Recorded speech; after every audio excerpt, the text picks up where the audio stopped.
Olá pessoal, meu nome é Antônio Brito e hoje é o segundo vídeo sobre cultura da inovação aqui no canal do Círculo 26. E hoje a gente vai falar de um tema muito importante que é a questão de como lidar com o novo nesse processo de cultura da inovação. Como lidar com o novo? A gente, como especialista, a gente tem a responsabilidade de criar soluções que ajudem o colaborador a se adaptar da melhor forma nesse processo de mudança que a gente está querendo fazer de inovação e cultura. Então a gente precisa mergulhar em algumas estratégias que facilitem esse processo, né, de impulsionamento de cultura da inovação dentro da empresa. E é isso que a gente vai ver um pouquinho aqui. Talvez um dos maiores erros nesse início de desenvolvimento de cultura da inovação, quando a gente está falando de comunicação e trabalho com o colaborador específico, é de você não criar um ambiente de segurança psicológica. Então, o medo do desconhecido muitas vezes impede as pessoas de abrirem para uma coisa nova, né? Então a gente tem ali a missão de criar um ambiente propício para que o colaborador ele possa errar, ele possa se expressar, ele possa discutir opiniões, compartilhar situações, né, de uma forma que não aconteça julgamentos, que ele mesmo possa se sentir tranquilo para cometer algum erro, para falar alguma coisa errada.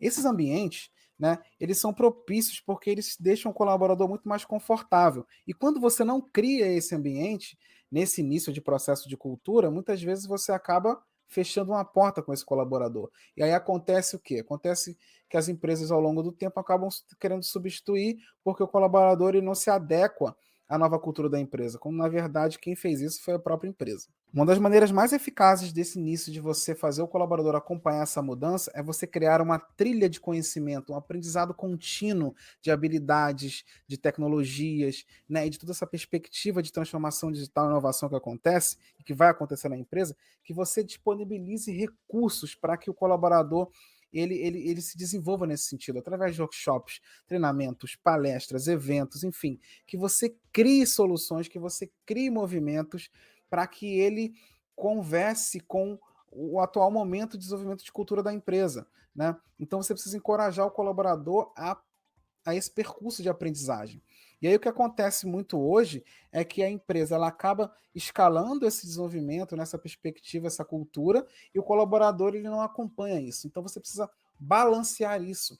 Não dá para a empresa criar um grau de um nível de maturidade e o colaborador está lá embaixo. Aí a empresa vai começar a enxergar esse colaborador como alguém que não se encaixa no novo modelo de trabalho, quando não é isso, né? A gente cresce em conjunto. Então a empresa precisa criar uma estratégia logo de início, né, que desenvolva o aprendizado desses colaboradores. E aí uma trilha de conhecimento, né, um conceito de universidade corporativa cai muito bem nesse movimento de cultura, né, onde você faz ali uma troca de conhecimento em todas as escalas, em todos os departamentos. Então, existem várias iniciativas, mas você precisa trabalhar esse movimento de aprendizado desde a primeira germinação de cultura. Estimular a colaboração e o trabalho em conjunto em equipe, né? O novo muitas vezes exige uma abordagem colaborativa. E isso é um dos princípios hoje que a gente vê em projetos de inovação, com squads, com culturas diferentes, habilidades diferentes. Então é preciso que esse ambiente também seja germinado desde o começo. Quando você incentiva essa colaboração e compartilhamento, ajuda a fomentar ideias incríveis e você desenvolve a criatividade e inovação permitindo várias perspectivas diferentes, e com isso você acaba criando soluções muito mais robustas. Mas esse também é uma semente que deve ser inserida desde o início do processo de transformação de cultura. Tá? Estabelecer metas claras e flexíveis. Cada empresa tem o seu jeito e sua cultura. Então, para esse início de processo de mudança, né, para esse início de processo de cultura e inovação, né, você precisa ter uma mentalidade ágil e precisa ter um conceito adaptável, porque muitas dessas metas iniciais de cultura, muito provavelmente algumas delas não vão ser concluídas.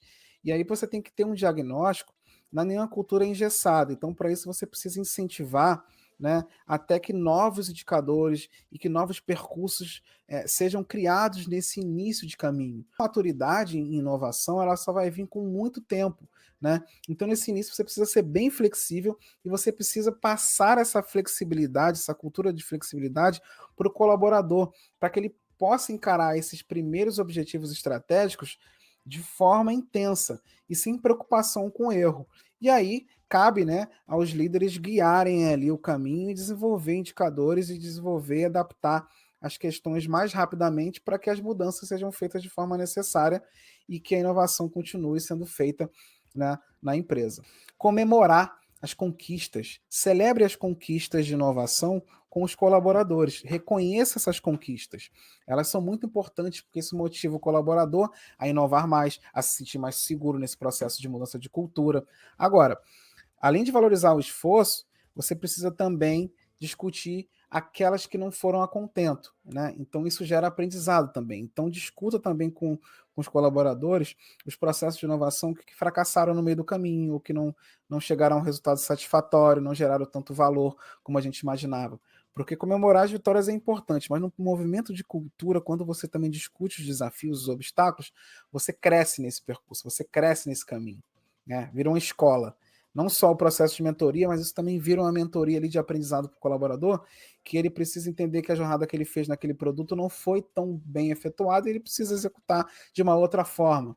Então isso contribui. Esse foi o vídeo lidando com o novo, né? Como a gente deve lidar com essa nova cultura da inovação e como utilizar a comunicação para isso, tá bom? Novos vídeos virão, então eu espero vocês até o terceiro vídeo. Tchau, tchau.